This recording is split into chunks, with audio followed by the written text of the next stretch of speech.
Ladies and gentlemen, there's a truth we often ignore in the noise of everyday life. Your dream is yours alone. Nobody else can see it the way you do. Nobody else can feel the passion burning inside your heart. Nobody else will wake up at 3 a.m. thinking about it. That dream, your purpose, is your responsibility. If you don't fight for it, who will? There's no cavalry coming, no rescue team, no hidden champion waiting to carry your goals across the finish line. You are the warrior, the dreamer, the builder, and the protector of your destiny. People may support you, yes, they may even cheer for you, but they won't do the hard work for you. They won't suffer the sleepless nights, the heartbreaks, or the rejections. That's all yours, and that's exactly what makes the journey worthwhile. You must be willing to fight when no one believes, to work when no one is watching, to keep going when everything around you tells you to quit. The fight for your dream is not just a battle for success, it's a battle to prove to yourself that you are capable of creating the life you want. Dreams are not gifts handed out for free, they are earned through pain, through failure, through sacrifice. So don't wait for someone to choose you. Don't wait for perfect timing. Don't wait for someone to believe in you more than you believe in yourself. You are enough. Your fight is enough. Your belief is enough. Stand up, speak up, work hard, fail, learn, and rise again. Because if you don't fight for your dream, who will? Your dream is not a community project, it's a personal mission. It doesn't belong to your parents, your friends, your teachers, or even your partner. It belongs to you and only you. The moment an idea is born in your heart, it becomes your sacred duty to protect it, to shape it, and to chase it with everything you have. Too many people wait for someone else to give them permission to go after what they love. They wait for a sign, for encouragement, or for someone to carry them. But the truth is, no one can do that for you, not because they don't care, but because they can't see what you see. Your vision, your passion, your goal, it lives inside you. You are the only one who truly understands how much it means. You know the details of the dream, how it feels, how it sounds, what it could become. You understand the weight of it, and that understanding is what makes it your responsibility.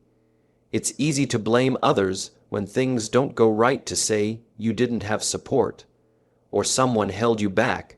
But the brutal truth is, the moment you rely on others to make your dream real, you give away your power, and dreams don't survive in the hands of others. They fade, they weaken, they die. Owning your dream means owning the risk, the fear, and the possibility of failure.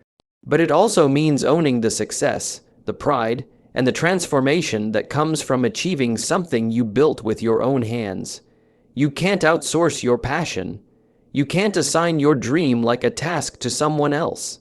The fire in your soul can't be carried by another person. It's your fire to keep burning. So stop waiting for someone to walk the road for you. Stop waiting for ideal conditions. Accept that it's your path and that every step forward depends on you. It's a hard truth, but one you must embrace if you're serious about your dreams. No one else will do the work for you. No one is going to wake up early for you. No one is going to endure the stress, the frustration, the self-doubt, and the endless pressure that comes with chasing something meaningful. That's your burden and your privilege. You see, people might cheer for you when you're winning. They might applaud your success when you finally make it. But before all that, when the dream is raw and invisible, when it's just an idea in your head, you'll be the only one carrying it. And during those early stages, when the work is toughest and the results are the smallest, it will become painfully clear that no one is coming to rescue you. The world doesn't owe you understanding. It doesn't owe you a shortcut, and it certainly doesn't owe you success. You may have support. You may even be surrounded by people who care, but even they have their own dreams, their own lives, their own limits. Think about it. If someone else could make your dream happen for you, it wouldn't be your dream anymore. It would be theirs. That's why you have to stop waiting for help and start becoming the help you need. You must be your own motivator, your own coach, your own soldier in the battlefield. You are responsible for learning the skills. You are responsible for staying consistent. You are responsible for working when you're tired, studying when you're lost, pushing when you feel like quitting. The moments when you want to lie down are the exact moments that test whether you're just interested in your dream or truly committed to it. Yes, mentors and guides can show you the path, but no one will walk it for you. It's your feet that will bleed. It's your muscles that will ache.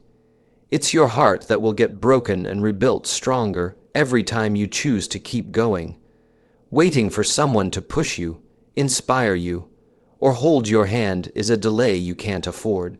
Because time will pass whether you act or not. The clock doesn't care how ready you feel. Success doesn't wait for permission. And dreams grow only when they are watered by your effort, your pain, and your patience. One of the hardest parts about chasing your dream is realizing just how lonely the path can be. You might start with a crowd around you, friends cheering you on, family excited by your ambition, people praising your vision. But as the road gets longer and harder, as sacrifices become bigger and challenges more personal, that crowd begins to thin out, and eventually it's just you, your dream, and silence. There will be days when no one checks on your progress. Days when no one claps for you, no one congratulates you, no one even notices how hard you're trying. And that's where most people give up because they were relying on the approval, the presence, or the validation of others to keep them moving. But true dreamers understand something deeper. Greatness is born in isolation. The gym is empty at 5 a.m. The studio is silent at midnight. The notebook, the keyboard, the workspace, they don't speak back. They don't motivate you. They don't applaud. They simply wait for your discipline to show up. When you chase something big, people won't always understand. They may question your decisions. They may call you crazy, unrealistic, or too ambitious. Some may distance themselves, not out of cruelty, but simply because your hunger makes them uncomfortable with their own lack of it. You must be willing to keep walking even when no one walks beside you. You must be able to sit with your dream when no one else believes in it. Because if your drive depends on company, applause, or encouragement, then your dream is not strong enough, and neither is your commitment to it. Loneliness isn't a punishment, it's a filter. It separates the casual dreamers from the relentless ones. It teaches you self-reliance. It introduces you to your own voice, your own thoughts, your own fire. In that quiet space, far away from distractions, you find out just how badly you want it. That's the cost of building something that no one else sees yet. You carry the weight alone, until the world finally sees the results. Everyone wants success. Everyone wants to live the dream, to feel the pride, to taste the victory. But what most people don't want, and what they often avoid, is the sacrifice that success demands. Dreams don't come cheap. They will cost you something: your time, your comfort, your habits, your weekends, your sleep, your ego, and sometimes even your relationships. They will ask for everything you've got. And then they'll ask for more. Success doesn't knock on your door while you're lying in bed, scrolling on your phone. It doesn't show up just because you wished hard enough. It rewards those who are willing to trade temporary pleasure for permanent growth. While others are out partying, you'll be working. While others are relaxing, you'll be learning. While others are taking shortcuts, you'll be building slow, painful, solid steps towards something that lasts. You'll have to give up things you once enjoyed, maybe even people you once loved, because not everything or everyone can come with you. The higher you climb, the lighter you must travel. You can't carry old baggage into a new chapter. Sacrifice also means consistency when you're tired, discipline when you're unmotivated, and patience when you see no immediate results. It means showing up every single day even when you feel like quitting, even when progress is invisible, even when your heart is heavy with doubt. And let's be honest, it will hurt. It will test you in ways you never imagined. You'll lose count of the things you've missed: birthdays, trips, sleep, fun. But every single thing you give up becomes fuel for the fire inside you. Because success isn't about being the most talented, it's about being the most committed. It's about who's willing to bleed, to sweat, to endure when others give up. It's about who chooses the long road over the easy one, who says no to now so they can say yes to later. And the crazy thing, after all the sacrifices, after all the struggle, one day you'll look back and realize it was worth it. Every tear, every hour, every step, it built the life you once only dreamed of. If you don't believe in yourself, who will? The truth is, belief is the foundation of every dream. It's the invisible force that keeps you standing when everything around you is trying to knock you down. Before any plan, any strategy, any victory comes belief. You have to believe that you're capable. You have to believe that your dream is possible. You have to believe that you are enough. But belief doesn't always come naturally. In fact, the world around you often works hard to convince you otherwise. You'll be told you're not smart enough, not talented enough, not lucky enough. You'll see people moving faster, achieving more, and you'll start to wonder, am I falling behind?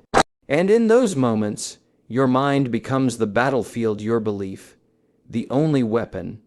Self-belief isn't arrogance, it's survival. It's the internal engine that says, I may not know how yet, but I will figure it out. I may not be the best, but I will be better tomorrow. That mindset is what separates the dreamers who talk from the dreamers who build. Think about it. Every champion, every icon, every person who created something world-changing, they all started with a vision that only they could see. And before anyone else believed, they believed. They believed in themselves when no one clapped. They believed through rejection letters, failed attempts, lost money, broken relationships, sleepless nights, and constant criticism. Belief is what keeps you moving when the results don't show. It's what wakes you up when motivation fades. It's what helps you endure when you're exhausted, heartbroken, or filled with doubt. But belief isn't something you find, it's something you build. You build it by showing up for yourself again and again. You build it by keeping your word, setting small goals and crushing them, proving to yourself that you are reliable, powerful, and persistent. And no one can do that inner work for you. No applause, no praise, no trophy will ever be enough if you don't first learn how to clap for yourself. Because at the end of the day, it doesn't matter how many people believe in you if you don't believe in you. The dream dies before it even begins.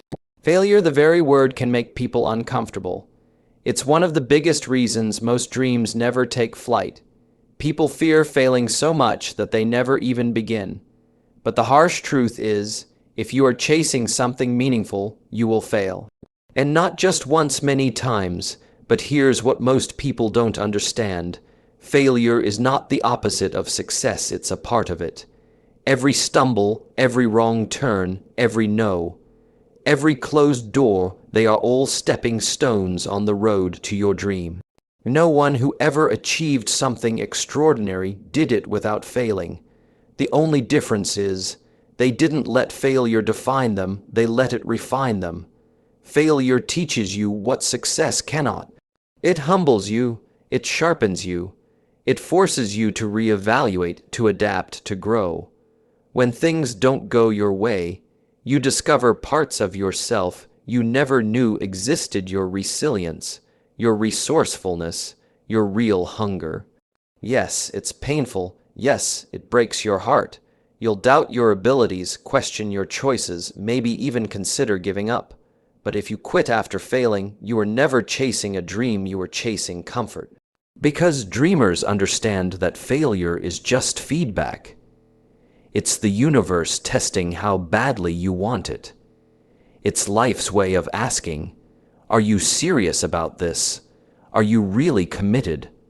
Or were you only in love with the idea? And sometimes, failure is necessary. It removes the weak parts of your plan, it toughens your skin, it shakes off your ego and replaces it with humility, discipline, and real skill. Think about the stories that inspire you, whether it's an entrepreneur, an artist, an athlete, or an inventor. Their path was never straight. It was messy, unpredictable, filled with roadblocks, but every failure they endured became a chapter in their story, not the end of it. You must give yourself permission to fail. And not just once over and over again. You must normalize setbacks. Learn to see rejection as redirection.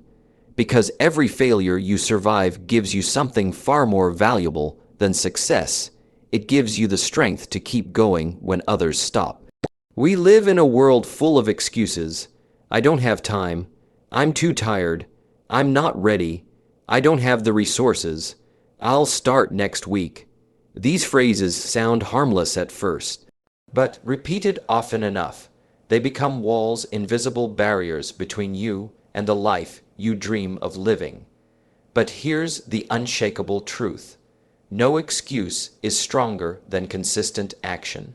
It doesn't matter how brilliant your idea is, how clear your vision is, or how deeply you want it. Without action, your dream remains a fantasy. You don't need the perfect plan. You don't need to know every step in advance. You just need to begin, because action, even when it's messy and small, creates momentum, and momentum is powerful. Once you move forward, the fog starts to clear. The pieces start to connect. You learn, you adjust, and you grow. But when you wait, when you overthink, when you stall, hesitate, or make excuses, time passes, opportunities fade, confidence dies, and worst of all, regret begins to grow. Excuses may comfort you temporarily, but they steal your future. They rob you of discipline, and they replace drive with delay. Excuses are like weeds. The more you let them grow, the harder it becomes to move. On the other hand, action is a declaration. When you act, you're telling the world, I'm serious about this. More importantly, you're telling yourself, I trust me. I show up for me. I don't wait for perfection, I build progress. You don't have to run every day, just walk forward. You don't need to write the entire book in one night, just write one sentence. You don't need to lift the heaviest weight, just pick it up and start. Because once you start, you create a rhythm, and that rhythm becomes a routine, and that routine becomes your life. The people who achieve their dreams aren't the ones who always feel motivated. They're the ones who act even when they don't. They show up when it's hard. They push through when they're scared. They fall, they fail, and they keep going. Success doesn't reward those who wait. It rewards those who work. And work always beats the whisper of an excuse.